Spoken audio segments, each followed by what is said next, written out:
మా పితామహ పత్రి గారు మన గురుదేవుడు అయినటువంటి వంశకిరణ్ మినిస్టర్కి, అదేవిధంగా మన గ్రూప్ అడ్మిన్ మేడం హైమా మేడంకి, మన గ్రూప్ సభ్యులందరికీ నా పూర్తి నమస్కారం. ఇవాళ మనం చెప్పుకోబోయే చాప్టర్ ఉపయోగి ఆత్మకథలోని అధ్యాయం 38, గులాబీల మధ్య సాధువు లూథర్ బర్బాక్. ఇదన్నమాట ఆయన మనకి ఇవాళ అందించే చాప్టర్. మనం గురువందనంతో మొదలు పెడదాము. Heavenly father, divine mother, friend, beloved God, Bhagavan Sri Krishna, Jesus Christ, Mahavatar Babaji, Lahiri Mahashaya, Swami Sri Yukteswar Ji, beloved Gurudeva, Paramahamsa Yoganandaji, saints and sages of all the religions, I humbly bow to you all. May the love shine forever on the sanctuary of my devotion. May I be able to awaken thy love in all hearts. Om Shanti Shanti. Beloved Gurudeva, Paramahamsa Yoganandaji, నా ద్వారా మీ ఆత్మకథను వినిపించవలసిందిగా ప్రార్థిస్తాను. మనం ఇవాళ చెప్పుకోబోయే chapter అధ్యాయం 38, గులాబీల మధ్య సాధువు Luther Burbank. ఈ Luther Burbank ఎవరంటే ఒక ప్రఖ్యాతి చెందిన, ఆ రోజుల్లో చాలా ప్రఖ్యాతి చెందినటువంటి వృక్ష శాస్త్రవేత్త అనమాట. అంటే ఎక్కువ అయిన మన ఉద్యానవన పంటలు, ఆ మొక్కల మీద ఎక్కువ చాలా చాలా పరిశోధనలు చేశారు అనమాట. అలాంటి శాస్త్రజ్ఞుని గురువు గారు ఆయన ఉన్న అమెరికాలో కలిసేవాళ్ళు అనమాట. కాలిఫోర్నియాలో శాంటారాసా అనే ప్లేస్ లో ఈయన ఉండేవాళ్ళు అనమాట, ఈ లూథర్ బర్బాంక్ అతను. ఆయన దగ్గరికి వెళ్ళినప్పుడు, ఆయన దగ్గరికి వెళ్ళి ఒక రోజు వీళ్ళిద్దరు తోటలో పక్క పక్కనే నడుస్తూ ఉంటారు అనమాట. అన్నప్పుడు ఈయన ఏమంటారంటే, మొక్కల పెంపకాన్ని మెరుగుపరచడంలో శాస్త్రజ్ఞానం మాట అలా వచ్చి, అంటే సైన్స్ కంటే కూడా మొక్కలను పెంచాలి వాటి విషయంలో ఏంటంటే, శాస్త్రం కంటే కూడా, అంటే సైన్స్ కంటే కూడా పనికొచ్చే ముఖ్యమైన కిటుకు, అంటే ముఖ్యమైన చిట్కా ఏంటంటే ప్రేమ. అంటే మొక్కలను పెంచడానికి కావాల్సింది, ముందు కావాల్సింది ప్రేమ అని చెప్పారనమాట. ఇలా మాట్లాడుకుంటూ వీళ్ళు అక్కడ ఒక నాగజెంబుడు మొక్క దగ్గరికి వస్తారు. అది చాలా తినటానికి పనికొచ్చేట్లుగా ఉంటుంది, అంటే దానికి ముళ్ళు అవేమీ ఉండవు అనమాట. అప్పుడు ఆ మొక్కను చూసి ఆయన ఏమంటారంటే, ఈ ముళ్ళు లేని నాగజెంబుడు తయారు చేయడానికి నేను చాలా ప్రయోగాలు చేశాను. అలా ప్రయోగాలు చేసేటప్పుడు ప్రేమ స్పందనలు సృష్టించడానికి, అంటే ప్రేమ స్పందనలు సృష్టిస్తే అవి ముళ్ళు తగ్గుతాయి అనమాట. ముళ్ళు అన్నవి రఫ్ గా ఉంటాయి కదా, అంటే కొంచెం నెగిటివ్ అనమాట. ప్రేమతో అది తగ్గించవచ్చు అని చెప్పేసి అనుకొని, ఆ ప్రేమ స్పందనలు తగ్గించడానికి ఆ మొక్కలతో తరచూ మాట్లాడేవాడు అంట ఈ లూథర్ బార్బాయ్. ఏం మాట్లాడేవాడు, నువ్వేం భయపడక్కర్లేదు అని ఆ మొక్కకి ధైర్యం చెప్పేవాడు అనమాట. నిన్ను నువ్వు రక్షించుకోవటానికి నీకు ఈ ముళ్ళు అక్కర్లేదు, నేను నిన్ను కాస్తాను. అంటే ముళ్ళు అనేవి ఎందుకు, దాన్ని రక్షించుకోవటానికి దానికి కావాలి మొక్కకి. ఇక్కడేంటి, నీకు ముళ్ళు అవసరం లేదు, నిన్ను నేను రక్షిస్తాను అని చెప్పేసి ఎంతో ప్రేమగా మాట్లాడేవాడంట. నువ్వు భయపడొద్దు, భయపడక్కర్లేదు అని చెప్పేసి. ఆ విధంగా ఆయన అలా ప్రయోగాలు చేస్తూ చేస్తూ ఉంటే క్రమంగా ఆ ఎడారిలో పెరిగే ఆ మొక్క ఏమైందంటే ముళ్ళు లేని రకంగా మారిపోయింది అనమాట. అది ఇంకా ఈయనకి చాలా ఆశ్చర్యమై ముగ్ధుడినయ్యాను నేను ఈ అలౌకిక సంఘటనకి అని చెప్తారు గురువు గారు ఇక్కడ. తర్వాత వీళ్ళకి ఏం చెప్తారంటే, ఆయన అడుగుతాడు అనమాట లూథర్ గారు, నా దగ్గర మా మౌంట్ వాషింగ్టన్ ఈయన ఒక అది స్థాపిస్తారు కదా, ఇంటర్నేషనల్ హెడ్ క్వార్టర్ స్థాపిస్తారు గురువు గారు మౌంట్ వాషింగ్టన్ కొండ మీద. సో ఆ కొండ మీద ఉన్న తోటలో నాటడానికి నాకు కొన్ని నాగజెమ్మడి ఆకులు ఇవ్వండి అని అడుగుతాడు. అడిగేటప్పటికి అక్కడ దగ్గరలో వీళ్ళ మాటలు వింటున్న ఒక ఆ పని అతను ఏం చేస్తాడంటే, కొన్ని ఆకులు తుంచిద్దాము అని చెప్పేసి తయారవుతాడు అనమాట ఈ గురువు గారికి. వెంటనే ఆయన బర్బాంక్ ఏమంటారంటే, వద్దొద్దు, స్వామి గారి కోసం నేనే వాటిని తుంచిస్తాను, అంటే తనే స్వయంగా తుంచివ్వాలి అని చెప్పేసి ఆయనే ఒక 3 ఆకులు తుంచి ఇనిపిస్తారనమాట. ఆ ఆకులు ఈయన తీసుకెళ్లి ఆ తోటలో నాటుతారు. అవి తర్వాత క్రమక్రమంగా ఏంటంటే దాన్ని వృద్ధి చెందుతూ ఉంటే నాకు చాలా ముచ్చటేస్తుంది. అంటే దానికి ఇంకా ముళ్ళు ఉండవు అనమాట. అంటే ప్రేమగా దాన్ని ముళ్ళు లేకుండా ఉండేట్టుగా ఈ లూథర్ బర్బాంక్ తయారు చేశారు అనమాట. ఆయన అంటే సైన్స్ లో గొప్ప శాస్త్రజ్ఞుడు. ఈ విధంగా కూడా తన అంటే ఒక విధంగా ఆధ్యాత్మికతలో కూడా మంచి హైట్స్ కి వెళ్ళిన వ్యక్తి అనమాట. ఆయన ఇంకా ఏం చెప్పాడంటే, నేను సాధించిన విజయాలలో మొదటి విజయం ఏంటంటే ఒక పెద్ద రకమైన బంగాళదుంపని నేను తయారు చేశాను అని చెప్పారు అనమాట. ఆ బంగాళదుంప ఏంటంటే, ఆ మహా ఉద్యానవన శాస్త్రవేత్త అంటే హార్టికల్చర్ సైంటిస్ట్ ఈయన. ఆయన పేరు మీదే ప్రసిద్ధి చెందిందంట, బర్బాంక్ పొటాటో అని చెప్పేసి. తర్వాత ఈయన ఉమ్, ఎంతో అంకుటితమైన దీక్షతో, ప్రతిభతో, అంటే ఈయనకి చాలా అసలు అంటే ఒక సైంటిస్ట్ గా ఈయన చాలా గొప్ప వ్యక్తి అనమాట. ఒక వృక్ష శాస్త్రంలో ప్రకృతి సిద్ధంగా ఉన్నటువంటి అనేక మొక్కల్ని తీసుకొని దానిని అంట్లు కట్టేసి అలా రకరకాలుగా ప్రయోగాలు చేసి ఎన్నో కొత్త రకాలైన మొక్కలని ప్రపంచానికి అందించాడు అనమాట. ఏ టమాటాల్లో, మొక్కజొన్నలో, గుమ్మడికాయ లాంటి కూరగాయల్లో, చెర్రీలు, రేగిపళ్ళు, బేరీ పళ్ళు, గసగసాలు, లిల్లీలు, గులాబీలు, అట్లా వీటన్నిటిలో కూడా ఆయన రకరకాలుగా ఒక వెరైటీలని కనుక్కున్నాడు అనమాట. అవన్నిటిని కూడా కొత్త బర్బాంక్ రకాలు అని చెప్పేసి అంటారు అనమాట. అంత ఫేమస్ ఇప్పటికీ కూడా బర్బాంక్ రకాలు ఉన్నాయన్నమాట. అంత గొప్ప శాస్త్రవేత్త ఈయన. ఆ తర్వాత ఆయన అక్కడి నుంచి ఒక ప్రసిద్ధ అంటే ఆయన అక్రూట్ చెట్టు అంటే వాల్నట్ చెట్టు దగ్గరికి తీసుకెళ్తాడు అనమాట. వాల్నట్ తీసుకెళ్లి ఆ, ఆయన అక్కడ ఏమి దాన్ని రుజువు చేశారంటే ప్రకృతి పరిణామాన్ని అంటే ప్రకృతిలో పరిణామాన్ని కనుక ప్రయత్నపూర్వకంగా మనం త్వరితగతిని చేయవచ్చు. అంటే 10 రోజుల్లో వచ్చే మొక్కని మనం 5 రోజుల్లోనే చేయొచ్చు, లేదా ఒక నెలలో వచ్చే పంటని 15 రోజుల్లోనే తీసుకురావచ్చు, లేదా ఇంకా తక్కువ కూడా తీసుకురావచ్చు, అట్లా అన్నమాట. అంటే త్వరితగతిని చేయవచ్చు అని చెప్పాడు అనమాట. ఆ ఫ్రూట్ సెట్ ఏంటి, 16 ఏళ్లలోనే సమృద్ధిగా కాయలు కాసే స్థితికి చేరుకుందనమాట. అదే ఈయన ఎవరు గనుక హెల్ప్ చేయకుండా అంటే ఈ శాస్త్రజ్ఞులు కనుక ప్రకృతి సహజంగా కనుక వచ్చుంటే దానికి రెట్టింపు కాలం పట్టేది. అలాంటిది తక్కువ టైంలోనే ఆ ఫ్రూట్ చెట్టు కాయలు కాయటం మొదలు పెట్టింది అనమాట. ఈలోపు అక్కడికి బర్బాంక్ ఒక చిన్న పెంపుడు కూతురు కనిపిస్తుంది. అక్కడ ఒక కుక్కతో ఆడుకుంటే అక్కడ తోటలోకి వస్తుంది అనమాట. వచ్చేటప్పటికి ఆయన అమ్మాయి వైపు చూసి ఆప్యాయంగా చెయ్యి ఊపి ఏమంటాడంటే ఆ అమ్మాయిని గురించి అది నా మానవ వృక్షము అని అంటాడు అనమాట. మనిషి అనే వృక్షము ఆ పాప అన్నట్లు చెప్తాడనమాట.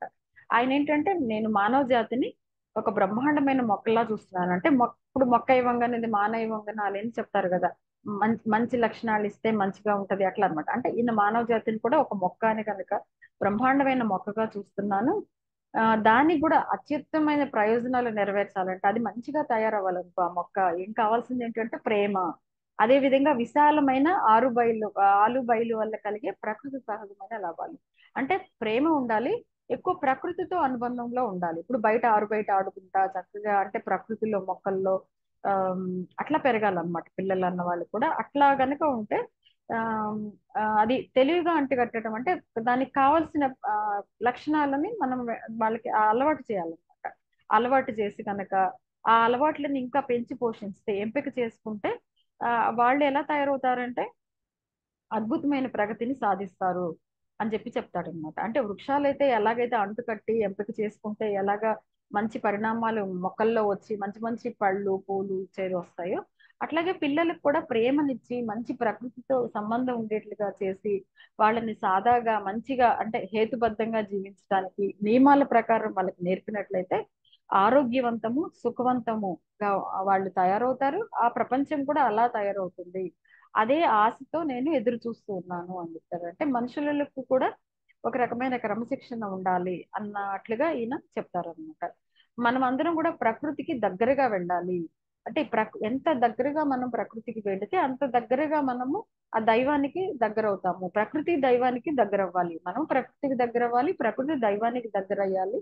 అప్పుడే మనం తిరిగి ఆ ఆ భగవంతుడి దగ్గరికి వెళ్ళగలము అన్నట్లుగా చెప్తారు.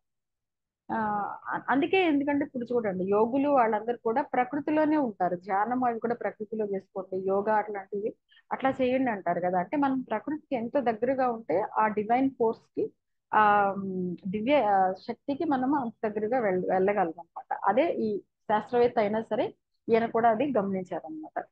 అప్పుడు ఈయన గురుగారు ఏమంటారంటే లూథర్ గారు ఆ, ఆరుబయట తరగతులు అదే విధంగా ఆనందము నిరాడంబరం ఉన్న వాతావరణం కూడా మా రాంచీ విశ్వవిద్యాలయంలో ఉంటుంది, అది చూస్తే మీరు చాలా సంతోషిస్తారు అని అంటాడనమాట. అనగానే ఈయనకి బర్బాంకి గారికి చాలా, ఎందుకంటే ఆయనకి చాలా ప్రీతిపాత్రమైన విషయం ఇది చిన్నపిల్లల ఎడ్యుకేషన్ అన్నది. సో అది ఆయనకి మంచిగా హృదయాన్ని బాగా కదిలించేసింది అనమాట.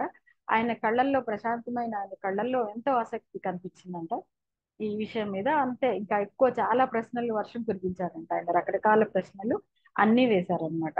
వేసి చివరికి అప్పుడు ఈ అన్ని సాటిస్ఫై అయ్యి ఆయన ఏమన్నారంటే స్వామీజీ మీ విద్యాలయం లాంటిది ముందు యుగాలకు ఒక ఆశారేఖ. అంటే మీలాగా అంటే చిన్నపిల్లల్ని ఇలా చిన్నప్పటి నుంచే యోగాలో వాటిల్లో శిక్షించి ఆనందంగా ఆరు బయట ఉంచి ప్రకృతిలో ఉంచటం అన్నది ముందు యుగాలకు ఒక ఆశారేఖ లాంటిది.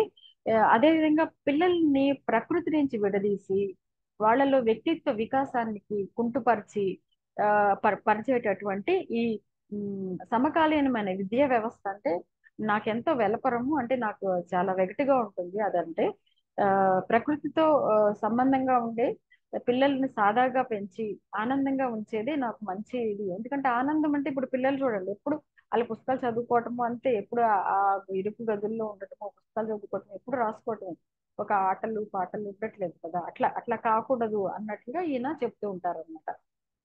ఇంకా ఏమంటారంటే ఆచరణాత్మకమైనటువంటి మీ విద్యా ఆదర్శాలు నేను మనస్ఫూర్తిగా ఏకీభవిస్తున్నాను, అంటే మీ ఆ విద్యా ఆదర్శాలతో నేను ఏకీభవిస్తున్నాను అని చెప్పేసి ఆయన దగ్గర ఏంటంటే ఈయన సెలవు తీసుకుంటానికి వెళ్ళినప్పుడు ఆ, సంతకం పెట్టి ఒక బుక్ ఇస్తారనమాట గురువు గారికి. దాని పేరేంటంటే ఆ బుక్ పేరు అదే the training of the human plant. అంటే హ్యూమన్ ప్లాంట్ ట్రైనింగ్ అన్నమాట, మానవ వృక్షానికి శిక్షణ అని ఇస్తారనమాట. ఇదిగో ఆ, నా మానవ వృక్షానికి శిక్షణ అన్న విషయం మీద నా పుస్తకం ఇది అని చెప్పేసి ఇచ్చి ఇంకా ఏమంటారంటే శిక్షణలో కొత్త కొత్త రకాలు నిర్భయమైన ప్రయోగాలు ఇప్పుడు అవసరము ఈ మానవ జాతికి. ఎందుకంటే పండ్లలోను పూలలోను అత్యుత్తమంగా వాటిని సాధించాలంటే ఒక్కొక్కసారి మేము అతి సాహసంతో చేసిన ప్రయత్నాలు చేస్తూ ఉంటాము. అట్లాగే పిల్లల కోసం కూడా విద్యా బోధన సంబంధంలో కొత్త కొత్త కల్పనలు చేయాలి. అవి ఇంకా రకరకాలుగా సాహసవంతంగా ఉండి అవి వాళ్ళు సాహసంగా తయారయ్యేట్టుగా ఉండాలి అని చెప్పేసి అంటారు అనమాట. అన్న తర్వాత ఇంకా ఆ బుక్ తీసుకొని వెళ్ళి ఈయనకి రాత్రికి చాలా ఆసక్తి వస్తుంది. ఎందుకంటే ఆయన పిల్లల విషయంలో చాలా ఇంట్రెస్ట్ ఉంది, ఏం రాశారు ఈయన అని చెప్పేసి ఆ రాత్రి అంతా గాఢమైన ఆసక్తితో ఆ బుక్ అంతా చదువుతారు అనమాట. అప్పుడు ఆయనకి ఏం అర్థం అవుతుందంటే ఆయన కన్ను మానవ జాతి యొక్క మహోజ్వలమైన భవిష్యత్తుని దర్శిస్తోంది. ఆయన అలాంటి ఉజ్వల భవిష్యత్తుని మానవ జాతికి కోరుకుంటున్నారు అని చెప్పి రాస్తారనమాట. అందులో ఆ బుక్ లో ఇంకా ఆయన ఏం రాస్తుంటారంటే ఈ ప్రపంచంలో అన్నిటికంటే మొండిగ ప్రాణి, మార్చటానికి వీలు కాకుండా ఉండేది, నిశ్చితమైన కొన్ని అలవాట్లకు స్థిరపడ్డది. అంటే ఒకసారి అలవాటు ఇంకా అలా స్థిరపడిపోతుంటది అనమాట. అట్లా ఉన్న మొక్క ఈ మానవ మొక్క.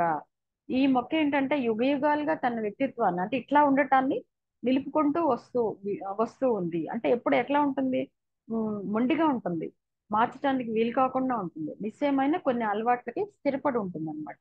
అట్లా ఉంటారు మనుషులు. అది యుగ యుగాలుగా అలాగే వస్తూ ఉంది అని చెప్పి చెప్తాడు అనమాట. అదే విధంగా అనేక యుగాలకి పూర్వం ఏంటి అంటే రాళ్లలో అంటే రాళ్ళు రప్పల్లోనే పుట్టుండొచ్చు, సుదీర్ఘ కాలగతిలో పెద్ద మార్పు లేకుండా ఉంది ఈ మొక్క, అంటే తన లక్షణాలని నిలుపుకుంటూనే ఉంది అని చెప్పి చెప్తారనమాట. ఇప్పుడు అసమాన దృఢత్వం గల సంకల్ప శక్తిని అలవర్చుకోదా ఈ మొక్క అన్నట్టుగా మాట్లాడతారు అనమాట. అంటే సంకల్ప శక్తి ఉందనుకో తనకి ఎట్లా కావాలంటే అలాంటి ఆ లక్షణాలను తీసుకోవచ్చు. అంటే ఈ పని అంటే ఆ బద్ధకాన్ని లేకపోతే చెడు అలవాట్లని వాటన్నిటిని కూడా తగ్గించుకోవచ్చు కదా సంకల్ప శక్తి ఉంటే అని చెప్పి అంటారు అనమాట. ఎందుకంటే ఒక కొన్ని రకాల తాడి చెట్లు అంట ఎంత చేసినా మార్పు చెందకుండానే ఉంటాయంట. సో అట్లాగే ఆ మానవ శక్తి కూడా అట్లాగే ఉంది అని చెప్పి మానవులు కూడా అలాగే ఉన్నారు. కాకపోతే మొక్కల కంటే కూడా మానవుల యొక్క సంకల్ప శక్తి చాలా బలహీనంగా ఉంటుందంట. సో అంత బలమైన బలంగా ఉండే ఈ మొక్కల యొక్క శక్తి కూడా దాన్ని వేరే దాంతో కలిపారనుకో, సపోజ్ పొడవుగా ఉన్న మొక్కను తీసుకొచ్చి పొట్టిగా ఉన్న మొక్కతో కలిపితే అంటే పొట్టి రకం అన్నమాట, ఆ పొట్టి రకంతో కలిపితే మధ్య రకం మొక్క వస్తుంది. అంటే తన లక్షణాన్ని అది పోగొట్టుకుంటుంది కదా. అట్లా సంకీర్ణం చేయటం వల్ల శక్తివంతమైన మార్పు వస్తుంది. తర్వాత ఆ వచ్చిన మార్పుని మనం ఓర్పుగా చూస్తూ దాన్ని ఎంపిక చేస్తూ కనుక వస్తే ఆ మొక్క కొత్త రకంగా జీవిస్తుంది అనమాట. ఇది మేము యాక్చువల్ గా నేను సైంటిస్ట్ అని చెప్పాను కదా, మేము చేసే పని కూడా అది. అంటే ఒక మొక్కని కావాలంటే ఒక కొత్త రకం మొక్కని కావాలంటే రెండు రకాల మొక్కలని మేము కలుపుతాం అనమాట. కలిపినప్పుడు దాని నుంచి ఈ రెండిట్లో ఉన్న లక్షణాలు గల రకరకాల మొక్కలు వస్తాయి, ఒక రకం రాదు. దాంట్లోంచి రకరకాల మొక్కలు వచ్చినప్పుడు మనకి ఏది కావాలి ఆ మొక్కని తీసుకొని ఎంపిక చేసుకోవాలి. ఎంపిక చేసుకొని దాన్ని మనము జాగ్రత్తగా కాపాడుకుంటూ వస్తే కొత్త రకం మొక్కలు స్థిరపడిపోతుంది, దాన్ని మనం పెంచుకోవచ్చు అన్నమాట మనం. సో అట్లా అన్నమాట. అది మళ్ళీ పాత రీతికి వెళ్ళిపోదు. అట్లా మనము ఆమ్, దేనితోనైనా కలపటం వల్ల దృఢమైన సంకల్ప శక్తి విచ్ఛిన్నమైపోయి దాని పరివర్తన అవుతుంది అని చెప్తారన్నమాట. కాకపోతే ఇంకా పిల్లలు ఉన్నారనుకోండి, పిల్లలు అన్న వాళ్ళకి ఇంత కూడా మనం చేయక్కర్లేదు. వాళ్ళు చాలా అసలు రెస్పాన్సివ్ గా ఉంటారు. అదే విధంగా చాలా సౌమ్యంగా ఉంటారు కాబట్టి మనం దాన్ని ఆ మొక్కని, పిల్లలు అనే మొక్కని మనం జాగ్రత్తగా మనము టైలర్ చేసుకోవచ్చు. అందువల్ల సమస్య చాలా తేలిక అవుతుంది అని చెప్పి చెప్తారు. అంటే మొక్కల కంటే కూడా పిల్లల విషయంలో చాలా ఈజీగా మనము చెయ్యవచ్చు అని చెప్పి చెప్తారు అనమాట. ఎందుకంటే వాళ్ళు చాలా రెస్పాన్సివ్ గా ఉంటారు అని చెప్పి చెప్తారు. ఇంకా ఇట్లాంటి మాటలు మాట్లాడుకుంటూ ఉంటారు కదా వీళ్ళిద్దరు. అందువల్ల ఈ నా వైపు చాలా ఎక్కువ ఆకర్షితులు అవుతారన్నమాట గురువు గారు. ఆ మహానుభావుడైన ఆ ఆసియా అమెరికా దేశస్థ వైపు నేను చాలా ఆకర్షింపబడి ఆయన కలుసుకోవటానికి మళ్ళీ మళ్ళీ వెళ్తూ ఉండేవాడిని అని చెప్తారు. ఇట్లా వెళ్తున్నప్పుడు ఒక రోజు ఏంటంటే ఈయన వెళ్ళేటప్పటికి పోస్ట్ మ్యాన్ ఈయనకి దగ్గర దగ్గరగా 1000 ఉత్తరాలు ఆయన స్టడీ రూమ్ లో పెట్టేసి వెళ్ళిపోతాడు అనమాట. తర్వాత ఎందుకంటే ఆ ఎన్నే ఉత్తరాలు ఎక్కడ ఏంటంటే అవి ప్రపంచం నలుమూలల నుంచి కూడా ఈయనకి ఉత్తరాలు రాస్తూ ఉంటారు అనమాట. ఉద్యాన శాస్త్రజ్ఞుల నుంచి ఈయనకి ఉత్తరాలు వస్తూ ఉంటాయి అనమాట. ఈ లోపు ఆయన స్వామీజీ అదే గురువుగారు రావటం చూసేయమంటారంటే, స్వామీజీ మీరు మన తోటలోకి వెళదామని చెప్పేసి, మీరు ఉండటం వల్ల నేను తోటలోకి రావడానికి నాకు కావాల్సినంత వంక దొరికిందండి అని చెప్పేసి ఉల్లాసంగా చెప్తారు అనమాట. ఆ తర్వాత ఈలోపు పక్కనే ఒక డస్క్ ఉంటుంది. ఆ డస్క్ సొరుగు తీసేసి దాని నిండా విదేశీ యాత్రలకు సంబంధించిన చాలా కరపత్రాలు ఉంటాయి అన్నమాట. వందల కొద్ది ఉంటాయి. అవన్నీ చూపించేయమంటారంటే, చూడండి నేను ఇలాగే ప్రయాణం చేస్తూ ఉంటాను. ఎందుకంటే నాకు ఈ మొక్కలతో, ఈ ఉత్తర ప్రత్యుత్తరాలతో నేను కట్టేసినట్టు అయిపోయాను.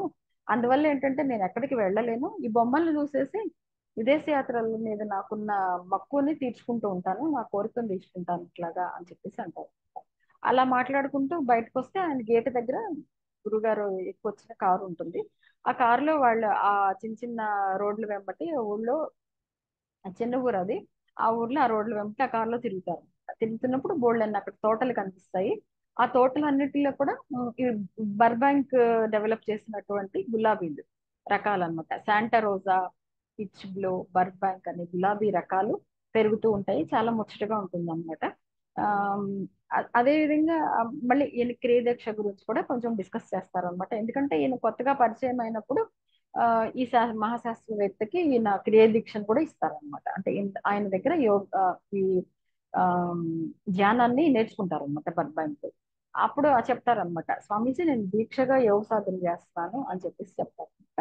ఆ తర్వాత ఇంకా యోగంలో అనేక అంశాలు, అనేక ఆలోచనాత్మకమైన ప్రశ్నలు వేసి ఆ ఆయన ఆన్సర్లు తీసుకుంటారనమాట గురువు గారి దగ్గర నుంచి. ఆయన డౌట్లన్నీ క్లియర్ చేసుకుంటారు. ఆ తర్వాత ఇంకా ఏమంటారంటే మెల్లగా ఆ నిజానికి పాశ్చ్య ప్రపంచం అంటే ఈ వెస్ట్రన్ వరల్డ్, ఈ అమెరికా, యూరోప్ అవన్నీ కూడా ఇప్పటికి ఇంకా అన్వేషణ మొదలు పెట్టని బ్రహ్మాండమైన విజ్ఞాన నిధులు. అంటే ఈ బ్రహ్మాండమైన విజ్ఞాన నిధులని ఈ ఆ వెస్ట్రన్ వరల్డ్ ఇంకా అసలు మొదలే పెట్టలేదు. కానీ అలాంటి నిధులు పాశ్చ్య ప్రపంచానికి లభించి ఉన్నాయి. అంటే ఈ యోగా అని కానీ, లేకపోతే ఈ స్పిరిచువల్ డెవలప్మెంట్ అని కానీ ఉన్నాయి అని చెప్పేసి పాపం ఎంతో హోల్ హార్టెడ్ గా ఒప్పుకుంటారు అనమాట. అంటే రెండిట్లో వాళ్ళకి భౌతిక ప్రపంచంలో గొప్పతనం అయితే మనది ఆధ్యాత్మిక ప్రపంచంలో గొప్పది అన్న విషయాన్ని ఆయన కూడా అంగీకరిస్తారు అనమాట. తర్వాత ఏంటంటే ఈ బర్బాయింక్ ప్రకృతితో ఎక్కువ సంబంధం పెట్టుకున్నాడు కదా. ఎందుకంటే ఆయన ఒక గులాబీ పూల తోట వేసుకొని ఆ చుట్టూ ఆయన రకరకాల ప్రయోగాలు ఆధారం మిగిలిన మొక్కల మీద కూడా చేస్తూ అక్కడే ఇల్లు కట్టుకొని అట్లాగే ఉండి ప్రకృతితో ఎంతో అనుబంధంగా దానితో ఆమ్, రకరకాలు డెవలప్ చేస్తూ ఉన్నారు కదా. అందువల్ల ఏంటంటే ఆ, ఆయనకి ప్రకృతి బర్బాంక్ గారికి ఏంటంటే తన రహస్యాలను విప్పి చెప్పింది. ప్రకృతితో ఉన్న అనుబంధం వల్ల తన రహస్యాలను విప్పి చెప్పింది. అందువల్ల ఆయనకి అపరిమితమైన ఆధ్యాత్మిక భక్తి ప్రపత్తులు కుదిరాయి అని చెప్పి చెప్తారు. అంటే ఒక సైన్స్ ని నమ్ముకున్న ఒక గొప్ప శాస్త్రవేత్త కూడా ఆధ్యాత్మికతలోకి ఈ విధంగా అడుగు పెట్టాడు. అంటే దానికి కుదురుతుంది. సైన్స్ సైన్స్ ఉన్నంత మాత్రాన ఈ ఆధ్యాత్మికత ఉండకూడదు అన్నది ఇక్కడ ఈ సైంటిస్ట్ ద్వారా ఆయన ఆ, రుజువు చేశారన్నమాట. తర్వాత ఇంకా ఇంకా అయినప్పుడు ఏం చెప్పారంటే, ఒక్కొక్కసారి నాకు నేను ఆ అనంత శక్తికి చాలా దగ్గరగా ఉన్నట్లుగా అనిపిస్తుంది అని కొంచెం సిగ్గుపడుతూ చెప్పాడు అనమాట.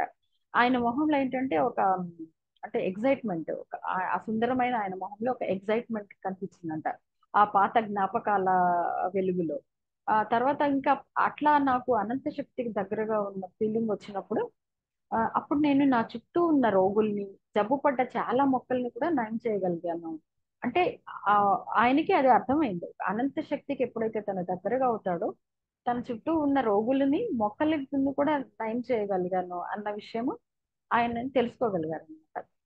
అదే విధంగా ఇంకా ఆయన ఏం చెప్పారంటే తన తల్లి గురించి కూడా చెప్తారనమాట. ఆమె ఏంటంటే అంటే ఒక ప్యూర్ క్రిస్టియన్ అన్నమాట ఆవిడ. ఆవిడ చనిపోయిన తర్వాత చాలా సార్లు ఈయనకి అంతర్దర్శనాల్లో ఆవిడ చూసే భాగ్యం కలిగింది. ఆవిడ నాతో మాట్లాడింది అని కూడా చెప్పారంట. అంటే వాళ్ళు పెద్ద అంత ఆత్మల గురించి చనిపోతే కనిపిస్తారు అంత పెద్ద నమ్మని వ్యక్తులు వాళ్ళు. అలాంటిది ఆవిడ కూడా ఈయనకి కనిపించి మాట్లాడిందంట. సరే ఇంకా వీళ్ళిద్దరు ఇలా మాట్లాడుకుంటూ ఉంటారు క్రియాయోగ దీక్ష గురించి, తర్వాత ఈ ఆధ్యాత్మికత గురించి మాట్లాడుకుంటూ ఇంకా సరే వాళ్ళకి ఇంకా కాసేపు అట్లా ఉండాలి అని అనిపించినా మళ్ళీ వాళ్ళు ఇంటికేసి వచ్చేస్తారు అనమాట. ఎందుకంటే ఆయన మళ్ళీ నా ఉత్తరాలు అవి రిప్లై ఇచ్చుకోవాలి కదా, అందుకని ఆయన కోసం చూస్తున్న 1000 ఉత్తరాల కోసం మళ్ళీ మేము వెనక్కి వచ్చేసాము అని చెప్తారు. మళ్ళీ వచ్చినప్పుడు ఇంకా ఈయన ఏమంటారంటే లూజర్ గారు, ఈ పాశ్చాత్య ప్రపంచంలో ఉన్నటువంటి సత్యమైన ఉపదేశాలను వాళ్ళు కొన్ని ఉపదేశాలు ఇచ్చి ఉంటారు పాశ్చాత్యులు. అదే విధంగా ఉమ్, ప్రాచ్య ప్రపంచం బోత్ రెండు, తూర్పు పడమర రెండు ప్రదేశాలలో కూడా ఇచ్చిన ఆ సందేశాలని అందించడానికి వచ్చే నెల నేను ఒక పత్రిక ప్రారంభిస్తున్నాను. ఆ పత్రిక ఒక మంచి పేరు నిర్ణయించడంలో మీరు నాకు సాయం చేయండి అని ఎన్ని రిక్వెస్ట్ చేస్తారనమాట. ఇంకా వీళ్ళిద్దరు కలిసి చాలా రకరకాల పేర్లు చర్చించుకుంటారు, అది పెడదాం ఇది పెడదాం అని చెప్పేసి.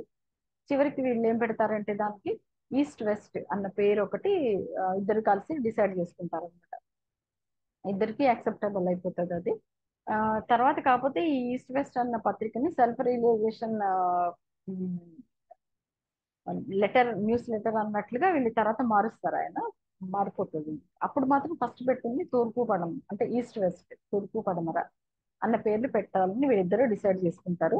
ఆ వెంటనే ఆయన ఆయన స్టడీ రూమ్ లోకి వెళ్ళేసి ఒక వ్యాసం తీసుకొచ్చి వినిపిస్తారు అనమాట. సైన్స్ అండ్ రిలీజియన్ అన్న దాని మీద ఆ వ్యాసం, విజ్ఞాన శాస్త్రము మతము అన్ని గురించి ఈయన రాసిన ఒక లెటర్ తెచ్చి వినిపిస్తారు.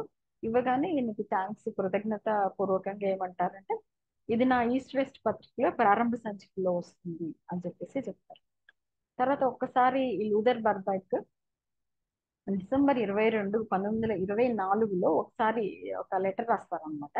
ఆ లెటర్ లో ఈయన ఏం రాస్తారంటే అంటే ఒక స్టేట్మెంట్ లాంటిది ఇది. ఆ అదేంటంటే లెటర్ కూడా కాదు, ఒక సంపాదకీయం టైప్ లో అనమాట. ఏం రాస్తారంటే స్వామి యోగానంద గారి యోగద విధానాన్ని నేను పరీక్షగా చూశాను. నా ఉద్దేశంలో అది మానవుడి యొక్క శారీరక, మానసిక, ఆధ్యాత్మిక ప్రకృతిని సమన్వయం చేసే శిక్షణకు ఆదర్శవంతమైనది. అంటే ఈ శారీరక, మానసిక, ఆధ్యాత్మిక ప్రకృతిని సమన్వయం చేయటానికి ఇది చాలా ఉపయోగపడుతుంది. కేవలం బుద్ధి వికాసానికే పరిమితం కాదు ఇది. శారీ శరీరాన్ని, సంకల్పాన్ని, అనుభూతులని కూడా ఆ ఎలా ఉంచుకోవాలనే తర్ఫీదు కూడా ఇచ్చే విద్య ఇది. అదేవిధంగా జీవించటం ఎలాగో నేర్పే విద్యాలయాలని ప్రపంచమంతా స్థాపించాలని స్వామివారి ఆశయము. సో అది ఆ విద్య ఎలా ఉంటుందంటే ధారణ ధ్యానాల ధారణ ధ్యానము ఓకే, సులభమైన శాస్త్రీయ పద్ధతులు ఇవన్నీ కూడా శాస్త్రీయమైనవి. ధ్యానము, ధారణ అన్నవి కూడా సులభమైన శాస్త్రీయ పద్ధతుల వల్ల యోగ విధానంలో ఉన్నటువంటి శారీరక, మానసిక, ఆధ్యాత్మిక వికాస సాధన, ఇవి యోగం ద్వారా ఇవన్నీ వస్తాయి. శారీరకమైనది, మానసికమైనది, ఆధ్యాత్మిక వికాసము అన్నీ కూడా వస్తాయి యోగ సాధన వల్ల. సో ఈ వీటి వల్ల ఏంటంటే జీవితంలో ఉన్నటువంటి క్లిష్టమైన సమస్యలను కూడా చాలా వరకు పరిష్కరించుకోవచ్చు. అలా పరిష్కరించుకోవటం వల్ల ఏమవుతుంది, శాంతి, సౌహార్దము అంటే బ్రదర్హుడ్, తర్వాత అందరితో మంచిగా ఉండటము, కోఆపరేషన్ ఇట్లాంటివన్నీ కూడా భూమి మీద అవతరిస్తాయి అని చెప్తారు అనమాట. తర్వాత సరైన విద్య అంటే ఏంటి అంటే వాళ్ళకున్న స్వామివారికి ఉన్న సరైన విద్య అంటే అవగాహన ఏంటంటే స్పష్టమైన లోకజ్ఞానం కలిగి ఉండటం. స్పష్టమైన లోకజ్ఞానం కలిగి ఉండటమే సరైన అవగాహన, అంతేకాని ఇంకా ఏదేదో కాదు. సరైన విద్య అంటే స్పష్టమైన లోక జ్ఞానము కలిగి ఉండటము అని చెప్తారు అనమాట. ఆ తర్వాత ఏ విధమైన మార్మికత లేకుండా, అంటే సీక్రసీ ఏమీ లేదు ఇందులో, ఆచరణలో కూడా అనుకూలమైంది. అందువల్లే ఇది నా సమ్మతి పొందింది.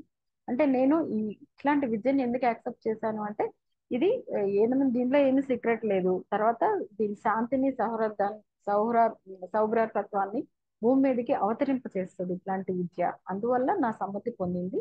లేకపోతే ఇది నా సమ్మతి పొందేది కాదు అని చెప్తారు.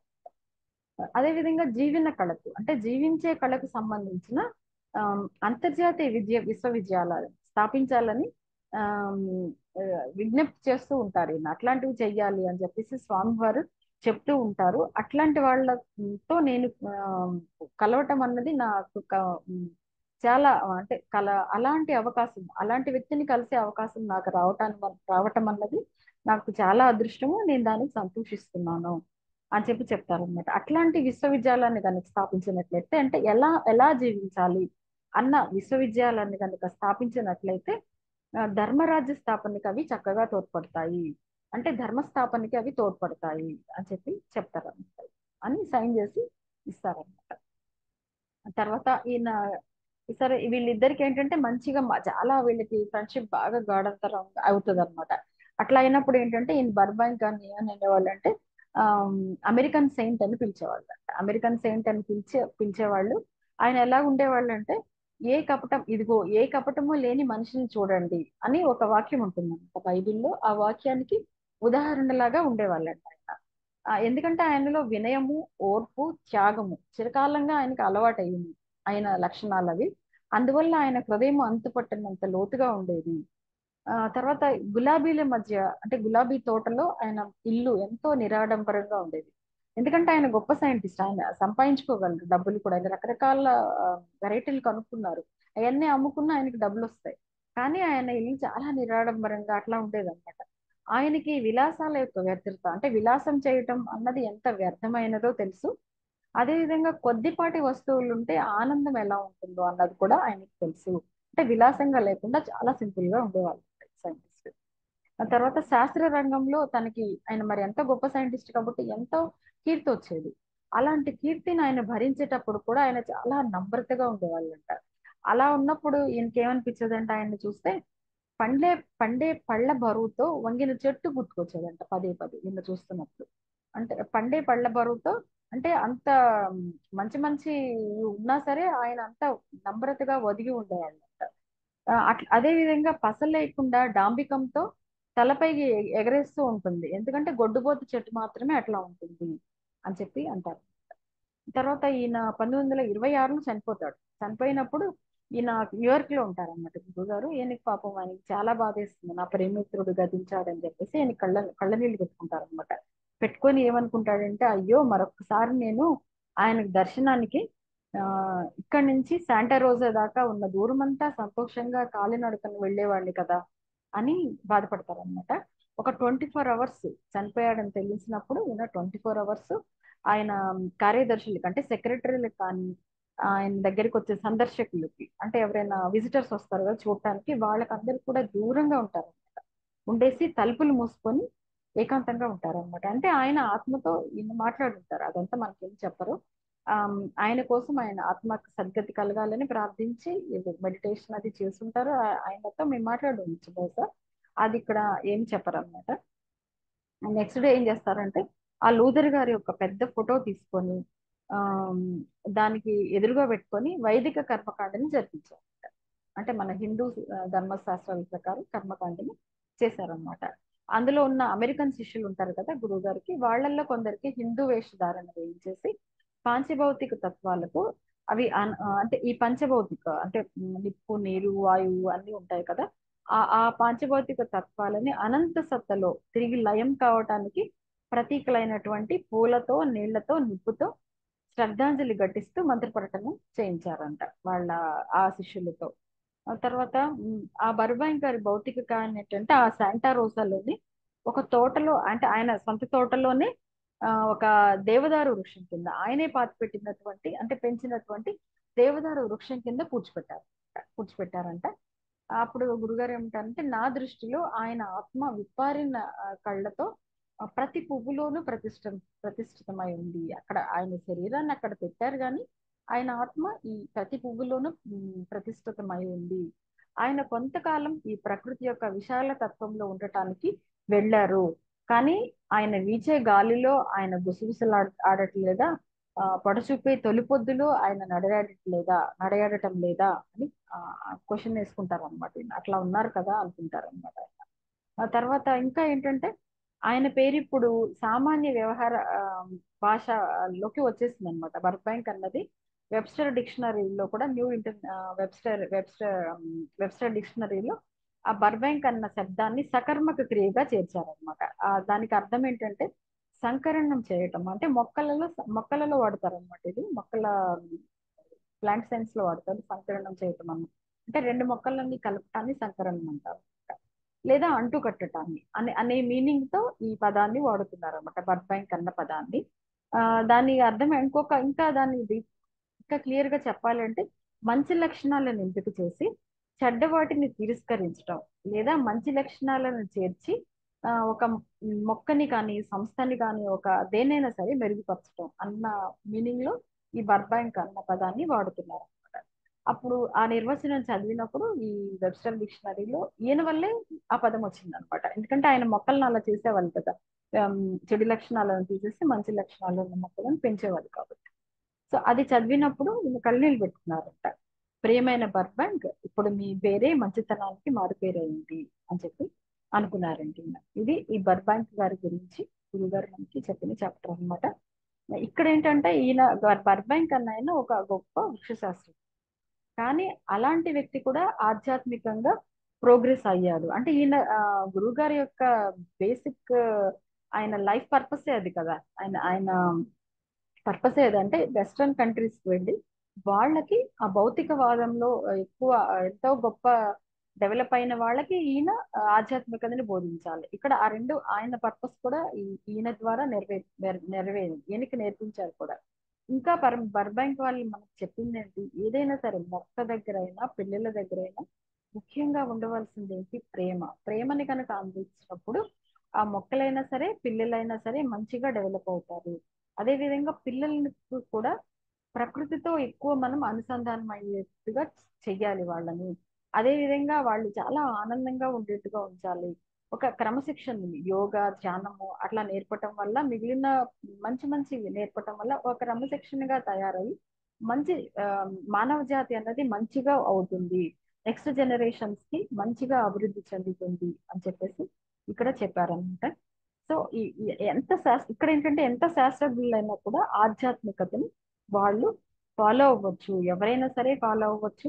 అదే విధంగా దాని ద్వారా సమాజానికి మంచి జరుగుతుంది అన్న విషయాన్ని ఇక్కడ మనకి తెలియజేశారన్నమాట.